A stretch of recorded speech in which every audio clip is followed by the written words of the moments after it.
오늘 본문의 말씀을 중심으로 37년이라는 제목으로 말씀의 은혜를 함께 나누겠습니다. 역대하를 제가 읽을 때 좀 혼란스러웠던 부분들이 있는데, 그게 뭐냐면 참 마지막에 왕들이 너무 휙휙 바뀌잖아요. 그리고 그 왕들에 대한 어떤 설명들도 그렇게 막 자세하지가 않습니다. 그리고 좀 복잡해요. 이 과정, 이런 어떻게 이 족보가 어떻게 되는 거야? 그래서 좀 많이 찾아보게 되더라고요. 그래서 여러분께도 이 역대하를 읽으면서 이 마지막 부분에 이 족보가 지금 어떻게 돼가고 있는가, 이걸 좀 잃지 않게 하기 위해서 좀 찾아본 부분들에 대해서 함께 좀 나누겠는데요. 역대상 3장 15절에 보면은 요시야 왕에게 그의 아들들이 어떻게 되는지를 이렇게 나와 있습니다. 요시야의 아들들이 4명이 있는데, 그 맏아들이 이제 요하난이 있고요. 그리고 둘째가 여호야김, 셋째가 시드기야, 또 넷째가 살룸입니다.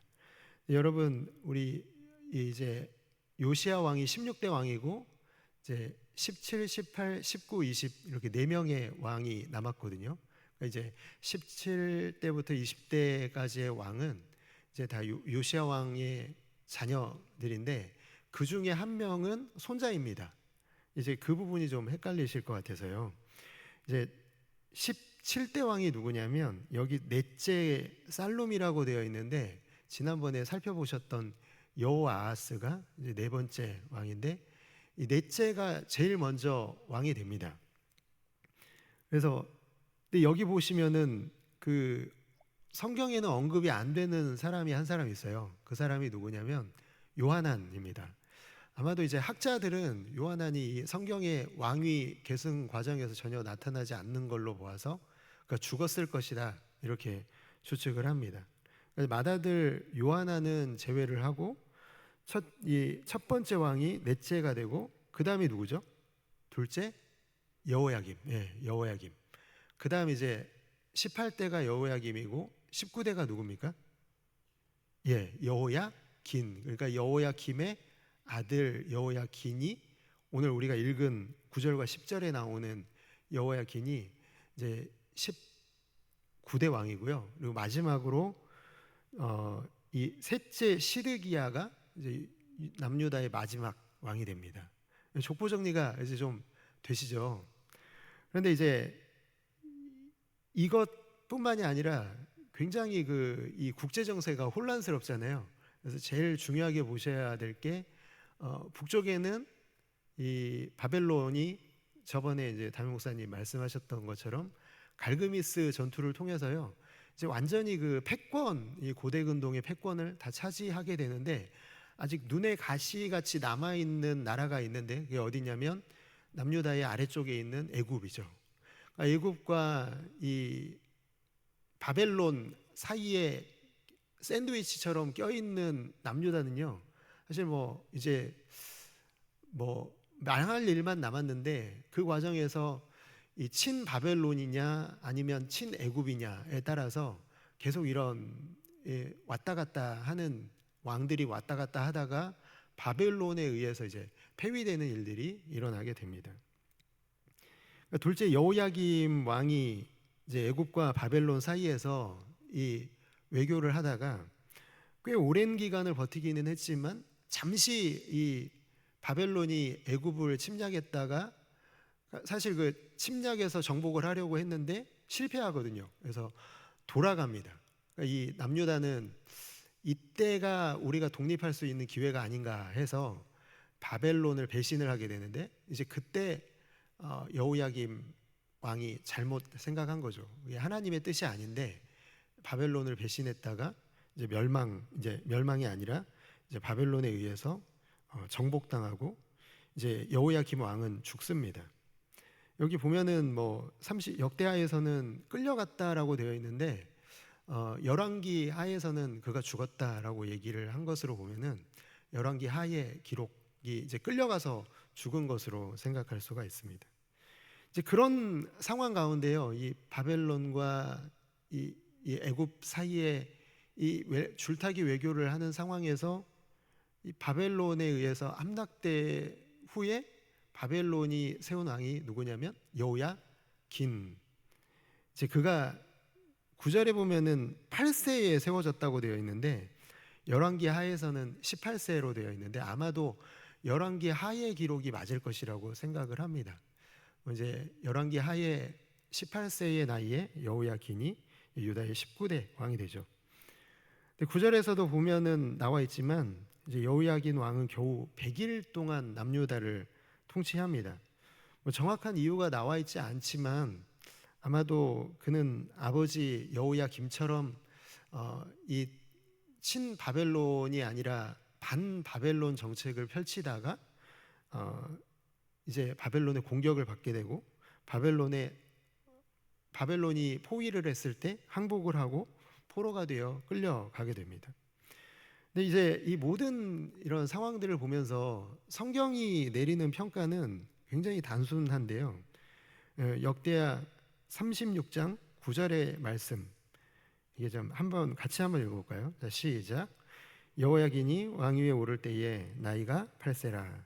예루살렘에서 석 달 열흘 동안 다스리며 여호와 보시기에 악을 행하였더라. 열왕기하 24장 9절도 같이 한번 읽어보겠습니다. 열왕기하 24장 9절 시작. 여호야긴이 그의 아버지의 모든 행위를 따라서 여호와께서 보시기에 악을 행하였더라. 지금 이렇게 비참하게 끌려가는 이유가 그가 뭐 친바벨론이라냐 아니면 뭐 친애굽이냐 이런 게 아니라요. 그가 비참하게 끌려갈 수밖에 없었던 이유는 뭐냐면 여호와께서 보시기에 악을 행했다라는 거예요.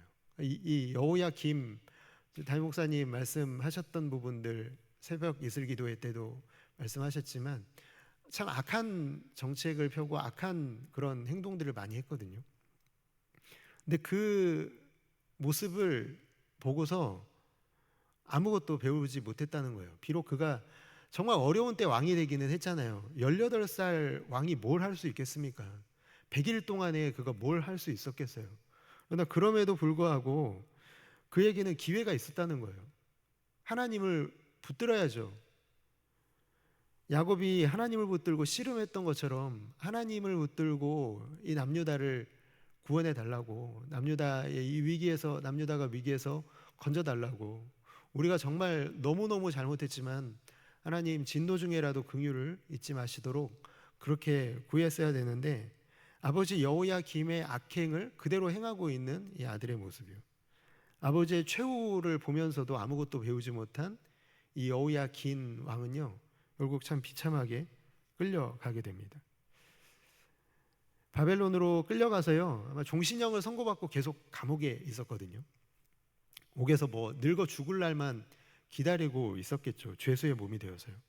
참 아무런 소망 없는 삶을 살았을 것이라고 생각이 됩니다. 감옥에서 들려오는 소식은 있었을 거예요. 그의 숙부 시드기야가 자기의 뒤를 이어서 남유다의 20대 왕이 되었다. 그런데 옥에 갇힌 상태에서 어떤 소식을 또 듣게 되냐면 11년이 지났을 때 누군가가 전해준 그 소식은 남유다가 망했다라는 소식을 결론적으로 듣게 되었을 겁니다. 참 정말 죽고 싶지 않았을까 생각이 들어요. 그가 비록 100일 동안에 참 후회되지 않겠어요? 내가 그때라도 하나님을 붙들었어야 되는데. 감옥에서 그가 뭐 붙들 수 있는 게 뭐가 있었겠어요? 아무 소망도 없는 그때 내 미래가 정말 깜깜한 거예요. 이 여호야긴에게는. 그런 상황에서 자신의 통치가 잘못됐고, 그리고 지금 할아버지였던 이 요시아의 그런 아름다운 신앙의 본을 따라 한 게 아니라 그 뒤에 계속해서 요시아 왕의 이 자녀들이 하나님을 떠나서 살아가고 있는 그 모습 때문에 심판받고 있다는 것을 이 여호야긴 왕은 바벨론으로 끌려간 그곳에서 처절하게 느끼고 있었을 것 같습니다. 정말 끝까지 포기하지 않는 것 하나는 하나님께서 남유다를 망하게 두시지 않을 것이라는 믿음조차도 다 망가져 버린 거죠. 하나님의 백성은 망하지 않는다. 하나님이 남유다를 붙들고 있다는 이 거짓 선지자들의 이 얘기들 평안하다 평안하다 이 얘기를 감옥에서도 놓치지 않고 있었을 그 여호야긴 왕의 모든 그런 소망들이 다 무너져 버리는 일을 그가 이 남유다의 멸망 소식을 통해서 그의 마지막 소망의 끝마저도 끊어져 버렸을 것이다, 그렇게 생각이 됩니다.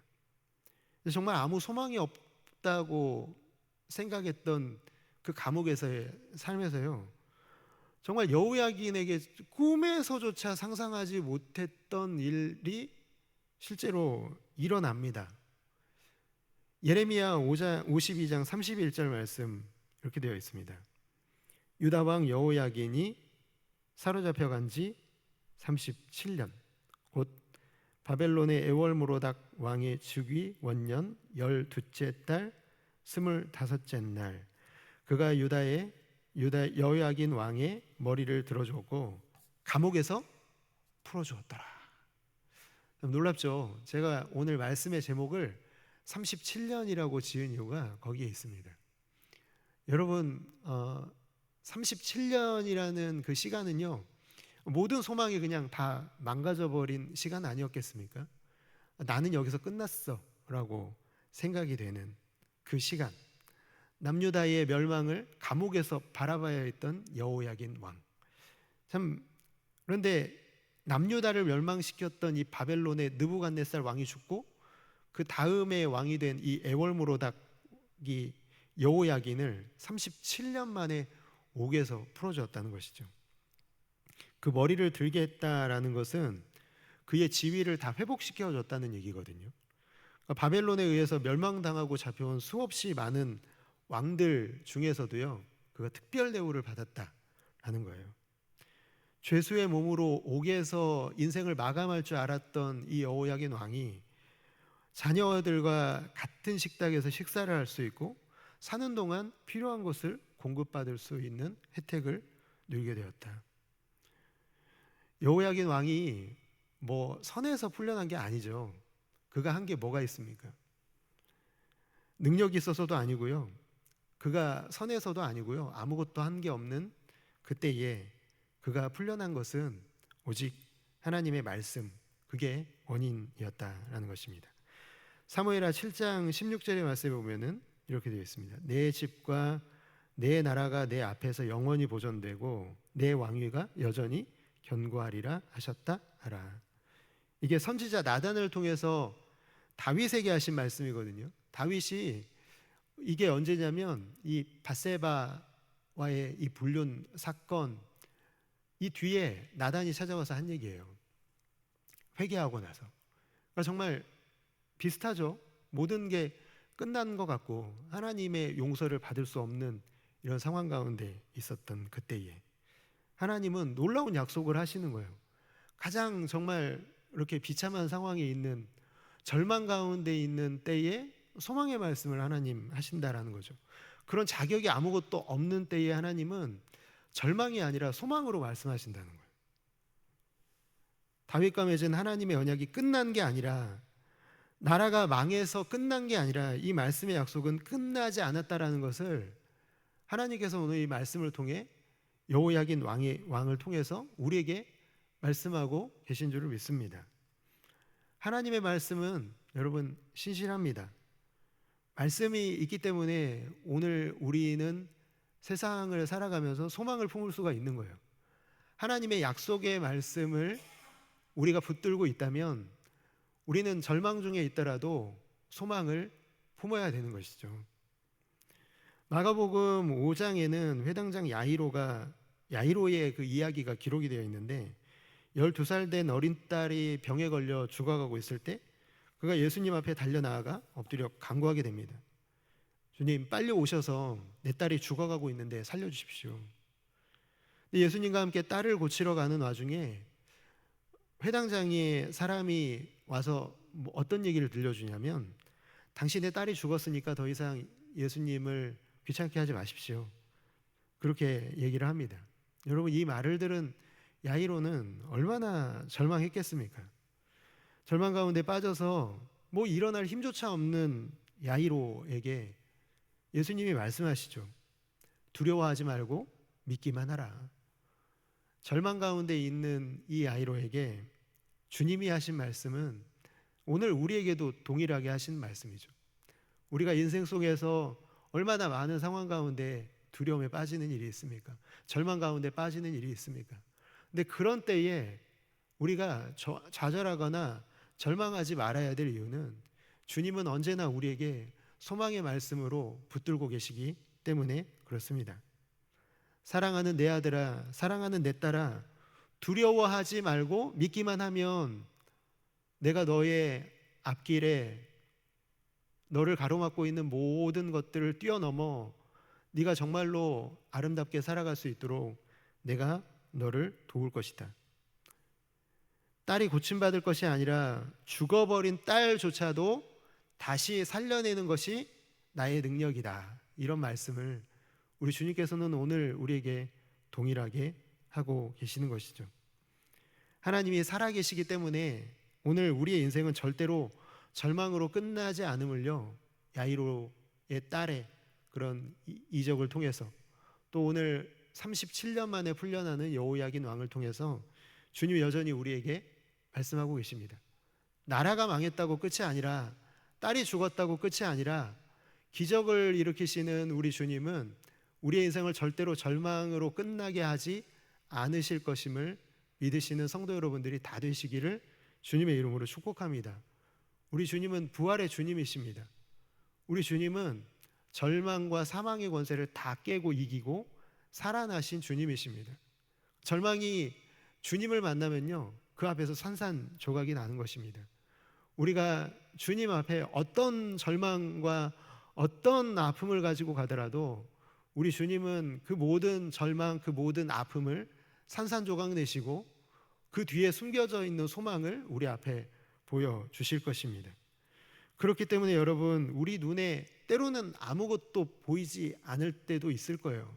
우리 귀에도 그 약속이 들리지 않을 때도 있을 겁니다. 우리가 아무것도 느껴지지 않는 그런 순간도 있을 겁니다. 그러나 우리가 기억해야 될 것은, 그렇다고 하더라도 주님의 약속이 멈춰 있는 것은 아닙니다. 주님은 여전히 신실하게 지금도 주님의 우리에게 하신 그 약속을 신실하게 이뤄가고 계십니다. 그 기간이 37년이죠. 오늘 우리의 인생에도 그 37년의 시간을 넘어서서 소망을 우리에게 보여주시고자 하는 그 주님의 이야기가 우리의 삶 속에서도 여전히 진행되고 있다는 것을 오늘 본문의 말씀을 통해서 여러분들이 꼭 알고 믿게 되시기를 주님의 이름으로 축복합니다.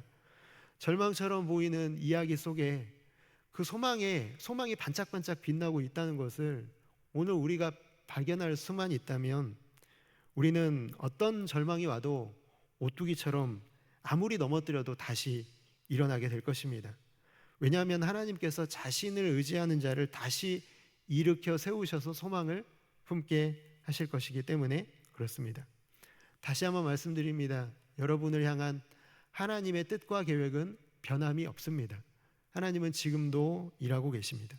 하나님은 우리와 하신 약속을 단 하나도 잊지 않으시고 그 약속을 성취해가고 계십니다.